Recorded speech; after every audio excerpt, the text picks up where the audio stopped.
Welcome to Lift Right Academy. In today's video, we are going to understand one of the most overlooked but very critical topics in lifting operations, the effect of wind load on lifted loads. Understanding and accounting for wind load is essential in lift planning to maintain stability, control load movement, and ensure safe operations, especially for large, flat, or lightweight loads. We'll see how wind acts on suspended loads, how to estimate its force, and how to include it in your lift plan. Let's get started. When wind hits a suspended load, it creates a sideways push, what we call wind force. This force combines with the load's own weight, forming a new line of action known as the resultant. When that happens, the load can start to swing or drift, increasing the crane's working radius and reducing stability. Even a mild breeze can become a serious hazard if not controlled. Now let's understand why wind creates force. According to Bernoulli's principle, when air moves faster, its pressure drops, and when it slows down, pressure rises. Think of it like water flowing through a narrow pipe. The speed increases, but the pressure decreases. Fast-moving air has lower pressure, and that pressure difference is what generates the push we call wind load. Higher wind speed means higher pressure difference acting on the surface. Bernoulli's principle states that in any steady flow of air, the sum of the static pressure, dynamic pressure, and pressure due to height remains constant. So, what does Bernoulli's principle really mean in the field? In lifting operations, we focus on the part that affects the load surface. The dynamic pressure caused by moving air. Static pressure acts equally in all directions, so it doesn't disturb the lift. Pressure due to height is negligible for small height differences. That means, in practice, the main player is the airflow over the surface that creates the pressure we must control. In lifting operations, the part of Bernoulli's equation we care about most is the dynamic pressure term, the one related to wind speed. As wind velocity increases, pressure acting on a surface rises sharply. This dynamic pressure creates the sideways wind force on a crane or load. So every time the wind picks up, that invisible push gets stronger. And it's this term that helps us estimate real wind impact.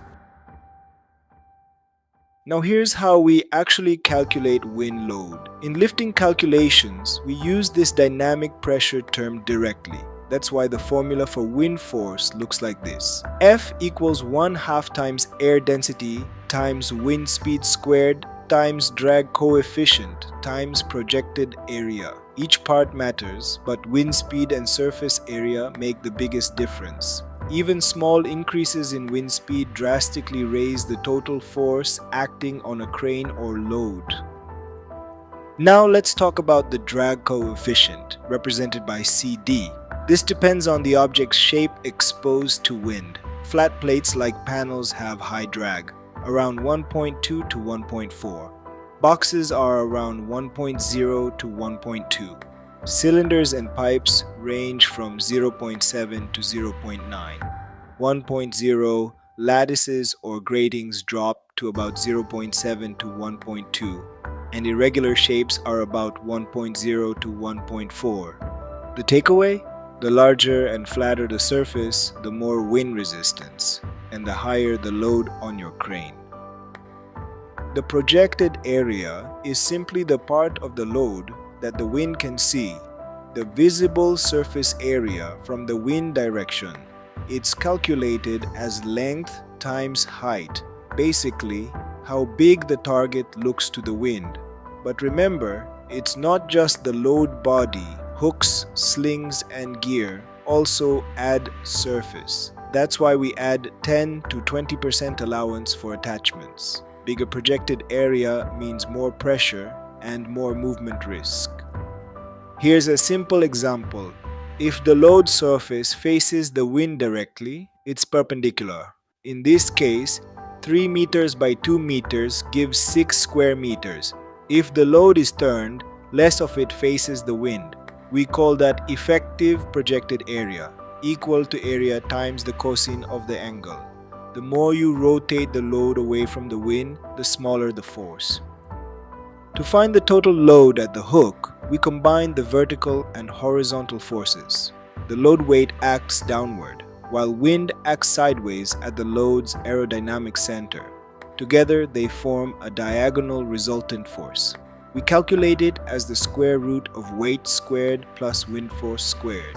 This helps show how wind shifts the load line and increases tension on the crane.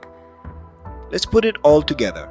The load area is 6 square meters, air density 1.225, drag coefficient 1.1, wind speed 10 meters per second. Using our formula, we get about 404 kilonewtons or 41 kilograms of side load. Add 15% for rigging, giving roughly 47 kilograms total.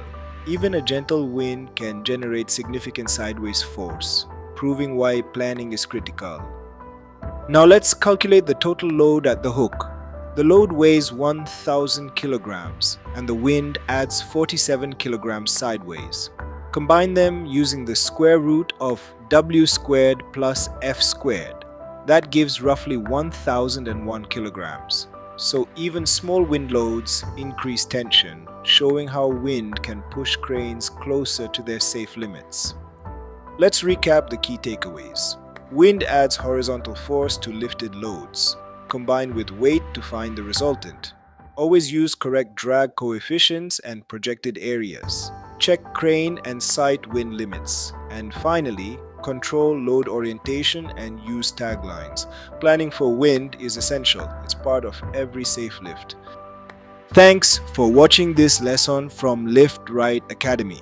If you found this video helpful, hit subscribe and tap the bell icon to stay updated with our weekly lifting lessons. And comment below to tell me what topic you'd like me to teach next. Until then, stay safe, plan your lifts, and always lift right.